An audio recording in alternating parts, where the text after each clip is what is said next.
Hello student, last lectures के अंदर अपन बात कर रहे थे ऑक्ट्राहेड्रल कॉम्प्लेक्स के अंदर कब निम्न चक्र संकुल बनता है, कब हाई स्पिन बनता है, और टेट्राहेड्रल कॉम्प्लेक्स के अंदर ऑलवेज हाई स्पिन कॉम्प्लेक्स बनता है। उसके पीछे रीजन क्या है, तो ये देखते हैं कि अष्टफलकीय क्षेत्र में प्रबल लिगेंड की उपस्थिति में उसका जो कारण था वो देख रहे हैं। उपस्थिति में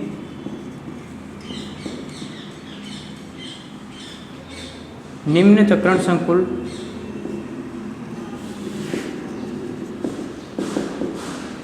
संकुल बनता है, जबकि दुर्बल लिगेंड की उपस्थिति में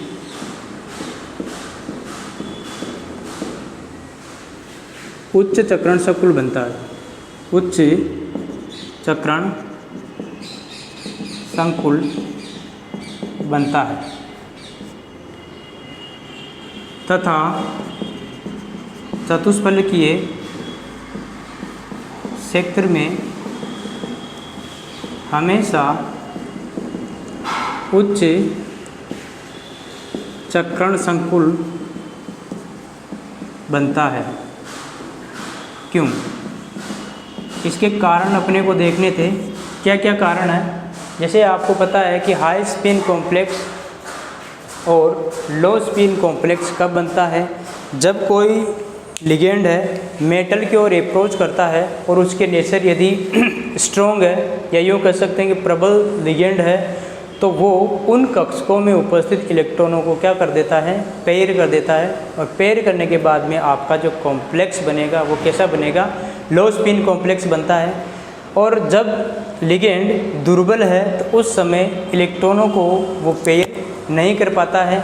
अर्थात यूँ कह सकते हैं कि जब जो कॉम्प्लेक्स बनेगा वो कॉम्प्लेक्स कैसा बनेगा, हाई स्पिन कॉम्प्लेक्स बनेगा। तो वीक फील्ड की उपस्थिति में हाई स्पिन बनता है और स्ट्रॉन्ग फील्ड की उपस्थिति में लो स्पिन कॉम्प्लेक्स का क्या होता है, निर्माण होता है। लेकिन चतुष्फलकीय क्षेत्र में हमेशा उच्च चक्रण संकुल ही क्यों बनता है, उसके पीछे कारण क्या है? तो कारण यही है कि जो ऑक्ट्राहाइड्रल कॉम्प्लेक्स है, तो ऐसे शॉर्ट में ऐसे देख सकते हैं कि जो ऑक्ट्राहाइड्रल है, हाइड्रल फील्ड है, उसमें यदि कोई भी स्ट्रॉन्ग फील्ड लिगेंड है,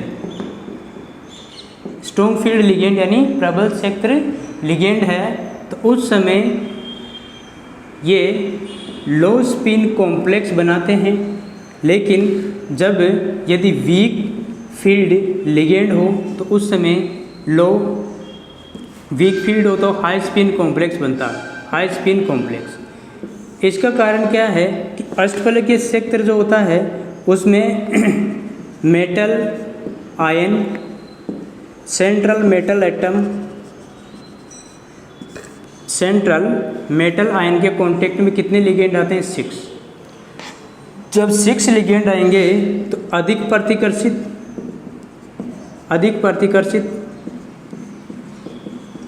और जब अधिक प्रतिकर्षित होंगे तो CFSE की वैल्यू क्या हो जाएगी, इंक्रीज हो जाएगी।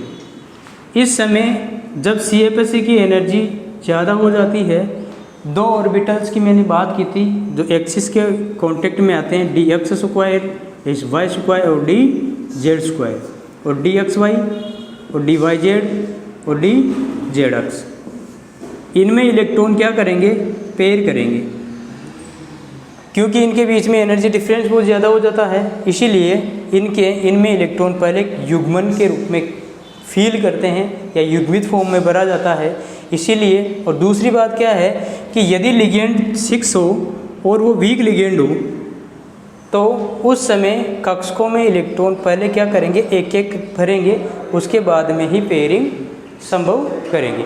लेकिन जो चतुष्फलकीय है, उस चतुष्फलकीय क्षेत्र में जो लिगेंड है उनकी नेचर कैसे होती है, या यूँ कह सकते हैं कि चतुष्फलकीय क्षेत्र में हमेशा हाई स्पिन कॉम्प्लेक्स बनता है, क्योंकि उसमें पहले E और T2 दोनों में ही इलेक्ट्रॉन अयुग्मित रूप से भरे जाते हैं। इसके पीछे रीज़न क्या है कि उसके लिए CFSE की वैल्यू क्या होती है, कम होती है। तो यही उसका रीज़न है। लास्ट लेक्चर में मैंने आपको बताया था कि इसके कारण की मैं चर्चा करूँगा, तो यही इसका रीज़न है। और जो टेट्राहाइड्रल कॉम्प्लेक्स है उसमें जो टेट्राहाइड्रल है, टेट्राहाइड्रल फील्ड है, उसके अंदर मेटल के कांटेक्ट में 4 लिगेंड आते हैं। और 4 लिगेंड आने के साथ साथ में क्या है कि ये मिनिमम रिपल्सन तो इनमें भी होता है, लेकिन इनकी तुलना में इनमें कम होता है।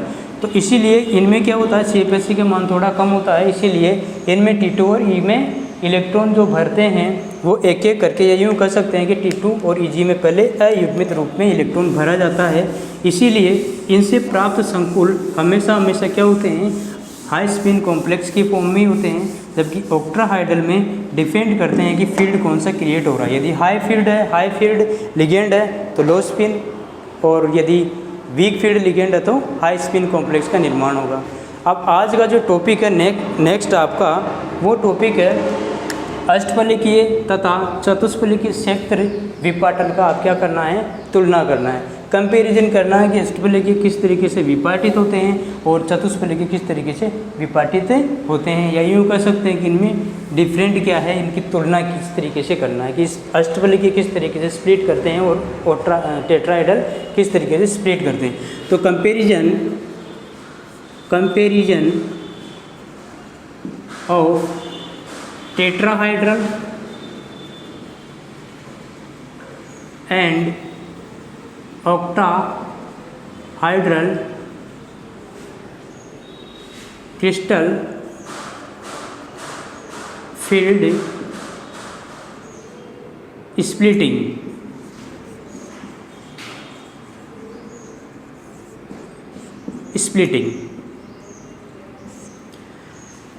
comparison of tetrahedral and crystal field tetrahedral and octahedral crystal field splitting यानी विपाटन। अब देखो इधर आपको पता है कि जो ऑक्ट्राहाइड्रल कॉम्प्लेक्स है, अष्टफलकीय क्षेत्र में विपाटन ऊर्जा का मान चतुष्फलकीय क्षेत्र की तुलना में क्या होता है, अधिक होता है। जिसके क्या क्या कारण हो सकते हैं। पहला कारण तो आपको पता है कि अष्टफलकीय क्षेत्र में जो केंद्रीय धातु आयन है उस पर 6 लिगेंड आक्रमण करते हैं, जबकि चतुष्फलकीय क्षेत्र में केंद्रीय धातु आयन या सेंट्रल मेटल एटम पर 4 लिगेंड क्या करते हैं, आक्रमण करते हैं। जबकि इन दोनों से क्या मिला कि जो ऑक्ट्राहाइड्रल कॉम्प्लेक्स है आपका, उसमें 6 ligand attack to central metal atom. तो उस समय इनकी क्या है, मैक्सिमम रिपल्सन होगा और मैक्सिमम रिपल्सन होगा। तो ये तो हो गया पहला इसका रीजन।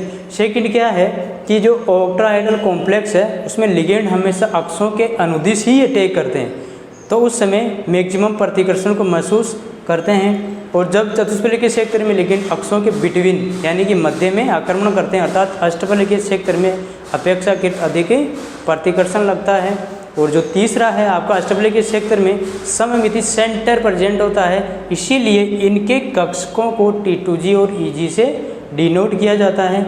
जबकि चतुष्फलकीय क्षेत्र में सममिति सेंटर नहीं होता है, इसीलिए इनके कक्षकों को केवल और केवल T2 और E से डिनोट किया जाता है। और जो आपका जो फोर्थ पॉइंट है उसमें यह है कि जो ऑक्ट्राहाइड्रल जो कॉम्प्लेक्स है उसमें T2G और EG, तो T2G की ऊर्जा कम होती है और EG की ऊर्जा ज़्यादा होती है। लेकिन ऑक्ट्राहाइड्रल के केसेस में T2G की एनर्जी और EG की एनर्जी, यानी कि T2G की एनर्जी कम होती है और EG की एनर्जी क्या होती है, ज़्यादा होती है। लेकिन टेट्राहाइड्रल कॉम्प्लेक्स के अंदर आपके इसका उल्टा देखने को मिलता है।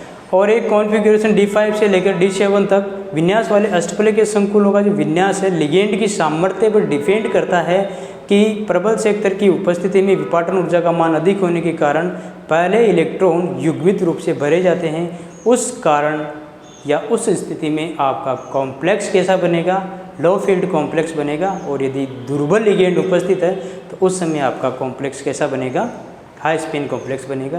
तो एक एक करके इनके कंपैरिजन की मैं बात करूंगा। तो ये आपका टॉपिक है आज का। तो इसमें पहले लिख सकते हैं कि अष्टफलकीय क्षेत्र में विपाटन ऊर्जा का मान अष्टफलकीय क्षेत्र में विपाटन ऊर्जा का मान चतुष्फलकीय सेक्टर की तुलना में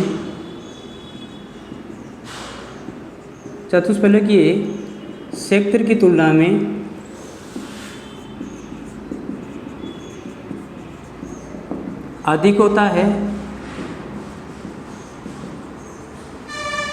चतुष्फलकीय सेक्टर की तुलना में जो CFSE का मान है वो क्या होता है, ज़्यादा होता है ऑक्टाहेड्रल का, चतुष्फलकीय से ज़्यादा होता है। जिसके निम्न कारण है, जिसके क्या क्या कारण हो सकते हैं उसको देखेंगे। जो पहला जो रीजन है वो यह है कि अष्टफलकीय सेक्टर में केंद्रीय धातु आयन की तरफ अष्टफलकीय सेक्टर में केंद्रीय धातु ion central metal atom ion के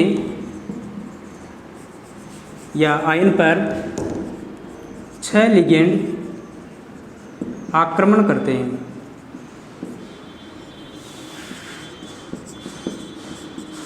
जबकि चतुष्फलकीय क्षेत्र में केंद्रीय धातु आयन पर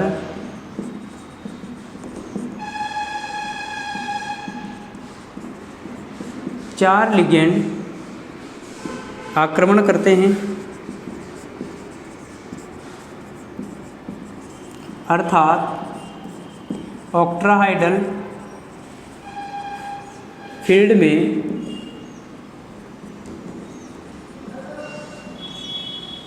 प्रतिकर्षण अधिक लगता है। प्रतिकर्षण क्या होता है, मैक्सिमम लगता है। तो फर्स्ट रीजन तो ये हो गया कि इनकी जो कंपैरिजन करेंगे तो अष्टफलकीय सेक्टर में सेंट्रल मेटल एटम के कांटेक्ट में कितने लिगेंड आते हैं, 6 लिगेंड। जबकि टेट्राहेड्रल जो कॉम्प्लेक्स है उसमें कितने आते हैं, 4 लिगेंड। जब 4 लिगेंड आएंगे तो मिनिमम रिपल्सन करेंगे और 6 आएंगे तो मैक्सिमम रिपल्सन करेंगे। अष्टफलकीय क्षेत्र में लिगेंड प्रतिकर्षण क्या होता है, जो लिगेंड का जो प्रतिकर्षण होता है वो क्या होता है, ज़्यादा होता है। और चतुष्फलकीय क्षेत्र में लिगेंड का प्रतिकर्षण क्या होता है, कम होता है। बिटवीन द एक्सिस और अलोंग द एक्सिस इनका लिगेंडों का अटैक होता है या अट्रैक्शन होता है, आक्रमण होता है। तो सेकेंड रीजन क्या है, चतुष्फलकीय क्षेत्रों में या ऐसे लिखो, अष्टफलकीय क्षेत्र में केंद्रीय धातु आयन पर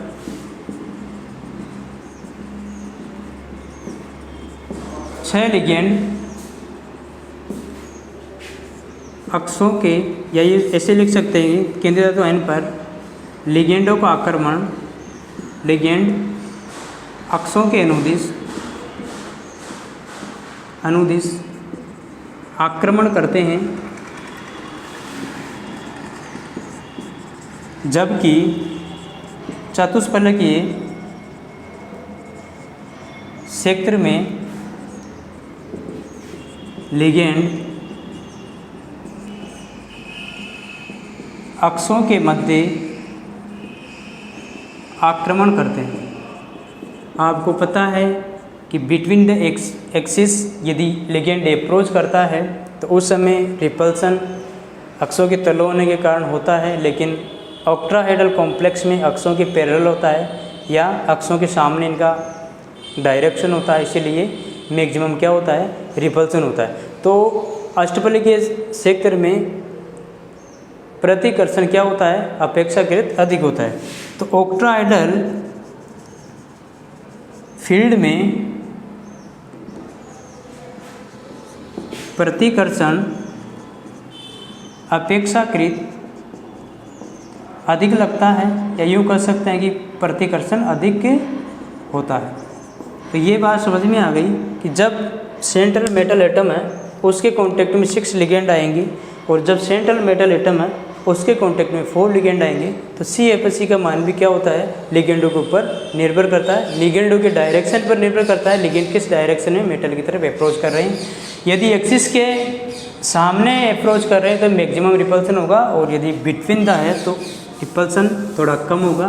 और जब कम रिपल्सन होता है तो उस स्थिति में CFSE की वैल्यू कम हो जाती है और कम होने के साथ साथ में जो आपका कॉम्प्लेक्स फॉर्म है वो भी क्या है, डिफरेंट हो जाता है।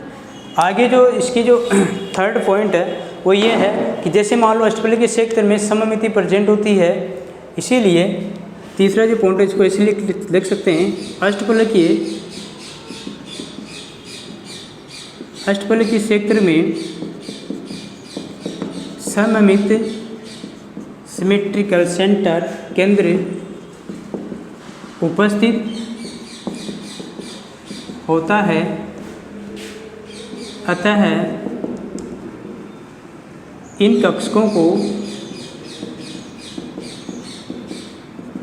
T2G व EG से दर्शाते हैं, जबकि चतुष्फलकीय संकुलों में या क्षेत्र में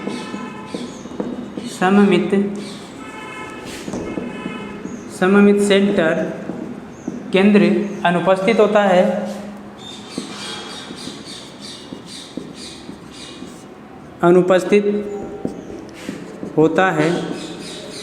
अतः इन कक्षकों को T2 व E से दर्शाते हैं या डिनोट करते हैं या लिखते हैं। तो सिमेट्रिकल सेंटर एब्सेंट होने के कारण टेट्राहेड्रल कॉम्प्लेक्स के अंदर आपके जी जो है, जीराड है, जो इसकी सममिति को बताती है, वो नहीं होता है। आपको पता है कि T2 क्या है और G क्या है। T2 ट्रिपली जनरेट और EG डबली जनरेट, यानी कि समभ्रंश द्विकक्षक और समभ्रंश से त्रिकक्षक जिनकी समान एनर्जी है 3 कक्षकों की। जो फोर्थ पॉइंट है आपका वो ये है कि जो ऑक्ट्राहाइड्रल में T2 की एनर्जी क्या है, ऑक्ट्राहाइड्रल या अष्टफलकीय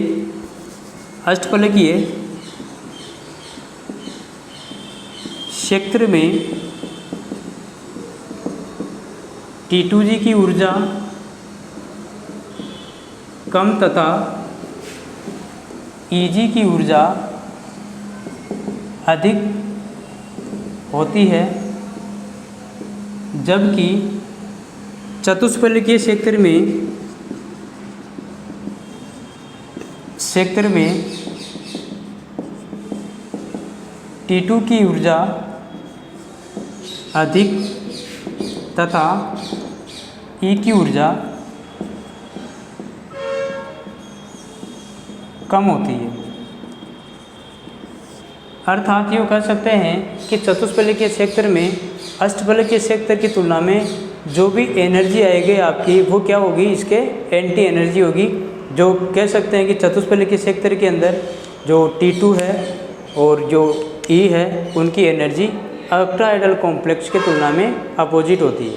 तो डायग्राम क्या है इनका, बिल्कुल ही अपोजिट प्राप्त होता था। ऑक्ट्राहाइड्रल में T2 की ऊर्जा कम होती तथा ऑक्ट्राहाइड्रल में T2 की ऊर्जा कम होती तथा EG की ऊर्जा अधिक होती है, जबकि चतुष्फलकीय क्षेत्र में E कक्षक की ऊर्जा कम होती है और T2 की ऊर्जा क्या होती है, ज़्यादा होती है।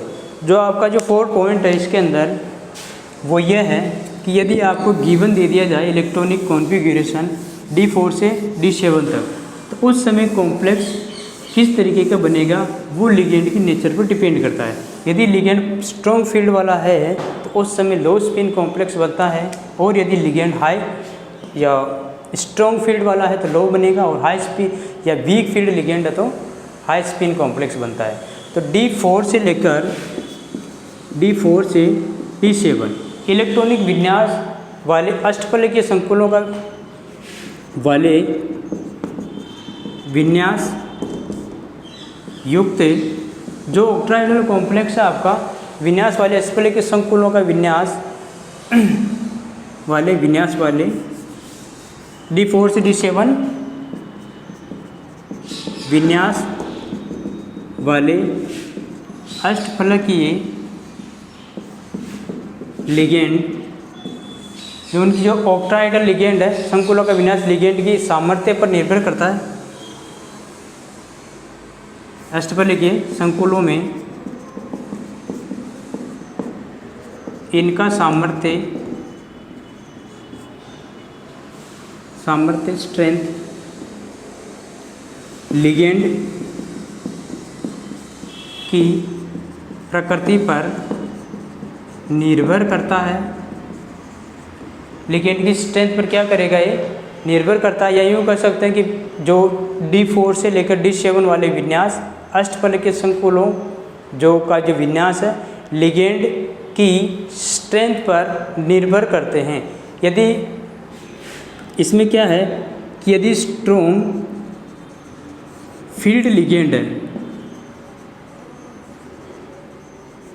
यदि स्ट्रॉन्ग फील्ड लिगेंड हो तो निम्न चक्रण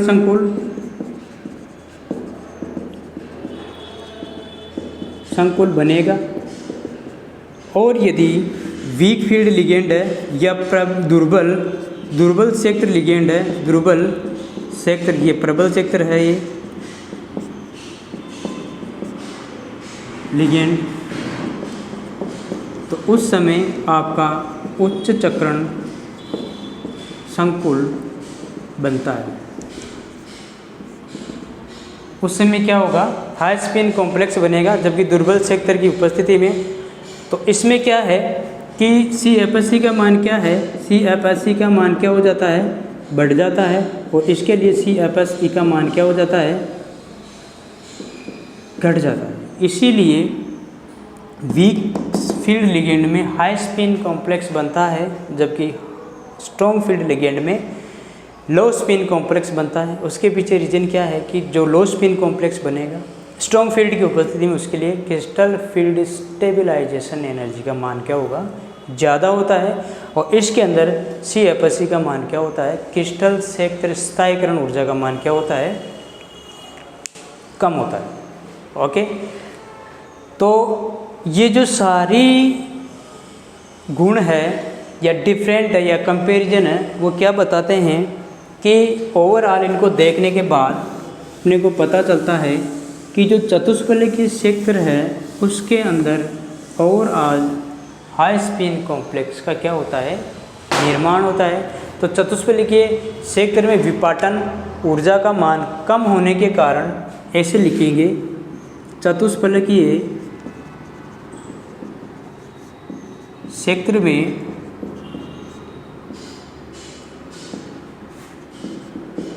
विपाटन स्प्लिटिंग एनर्जी मान कम होने के कारण हमेशा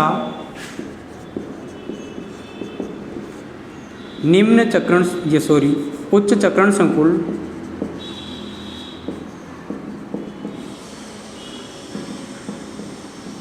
बनता है। हाई स्पिन कॉम्प्लेक्स का क्या होगा, फॉर्मेशन होगा किसके केसेस में, टेट्राहेड्रल कॉम्प्लेक्स के केसेस में। अब इसमें एक नोट लगाते हैं, नोट, ऑक्ट्राहेड्रल और टेट्राहेड्रल जो क्षेत्र है उसमें विपाटन ऊर्जाएं निम्न प्रकार से संबंधित होती है। ऑक्ट्राहेड्रल एंड टेट्राहाइड्रल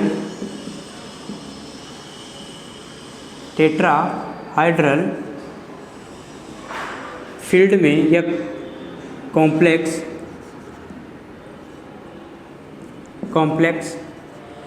में जो एनर्जी होती है या कॉम्प्लेक्स फील्ड में विपाटन ऊर्जा या ऊर्जाएं निम्न प्रकार संबंधित होती है।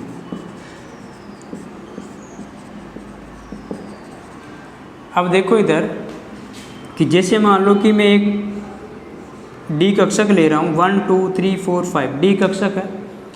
एक की स्प्लिटिंग में ऑक्ट्राइडल में करता हूँ और एक की स्प्लिटिंग किस में करता हूँ, टेट्राइडल के अंदर। इधर ये वाला। अब देखो इसमें ये तो है ऑक्ट्राइडल के लिए, और ये है अपना टेट्राइडल के केसेस dt की।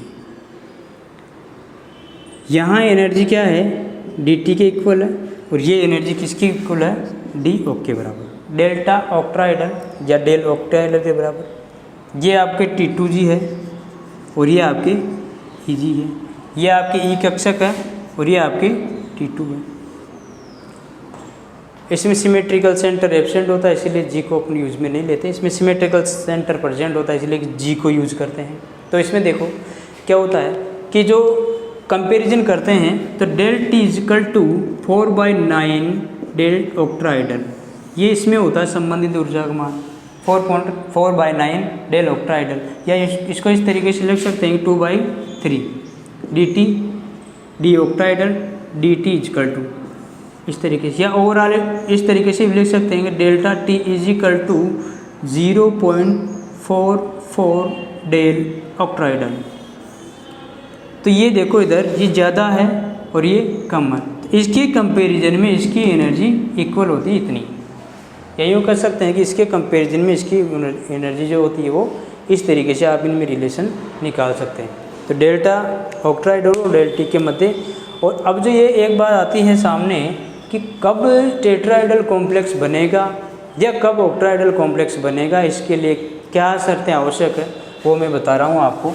इसी के अंदर इस टॉपिक के अंदर ही थोड़ा नोट में लगा के लिख देना कि जो टेट्राइडल कॉम्प्लेक्स है उसके लिए क्या पॉसिबिलिटी हो जब फॉर्म होगा टेट्राइडल कॉम्प्लेक्स, और क्या पॉसिबिलिटी रहती है जब आपका बनेगा ऑक्ट्राइडल कॉम्प्लेक्स।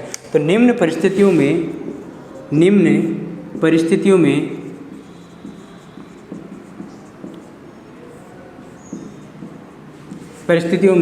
टेट्राहाइड्रल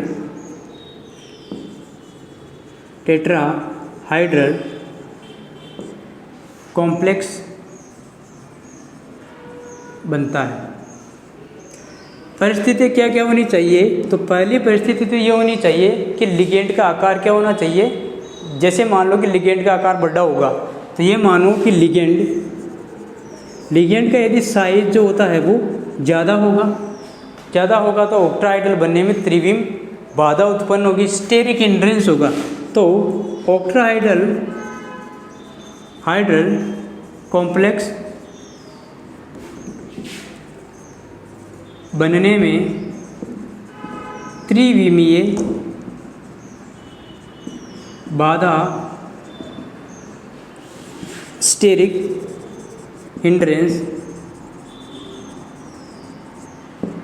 हिंड्रेंस होगी, और स्टेरिक हिंड्रेंस होगी तो उस समय कॉम्प्लेक्स नहीं बन पाएगा, और कॉम्प्लेक्स नहीं बनता है तो उस स्थिति में कौन सा कॉम्प्लेक्स बनता है आपका, टेट्राहाइड्रल कॉम्प्लेक्स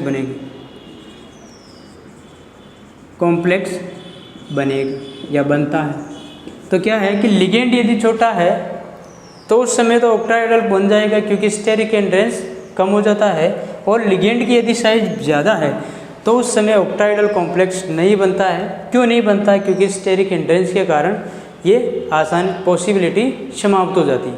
और यदि वीक लिगेंड फील्ड हो तो उसके लिए CFSC का मान क्या होगा, कम होगा, और जब CFSC का मान कम होगा तो उस समय कौन सा कॉम्प्लेक्स बनेगा, टेट्राइडल। यदि वीक फील्ड लिगेंड है तो CFSC का मान कम हो जाता है, और उस समय या इस स्थिति में क्या बनता है आपका, इस स्थिति में टेट्राहाइड्रल कॉम्प्लेक्स का क्या होगा, फॉर्मेशन होगी। तो ये दो, पहली स्थिति क्या है कि लिगेंड ज़्यादा बड़ा होगा तो ऑक्ट्राइडल कॉम्प्लेक्स बनने की स्थिति में स्टेरिक हिंड्रेंस होती है, स्टेरिक हिंड्रेंस के कारण टेट्राहाइड्रल कॉम्प्लेक्स ज़्यादा पॉसिबिलिटी से बन सकता है। लेकिन सेकेंड में क्या है कि वीक फील्ड लिगेंड हो तो CFSC का मान कम हो जाता है, CFSC का मान कम होते ही टेट्राहाइड्रल कॉम्प्लेक्स का क्या हो जाता है, फॉर्मेशन हो जाता है। दूसरी बात क्या है, तीसरी बात क्या है कि यदि सेंट्रल केंद्रीय धातु आयन ऑक्सीकरण अवस्था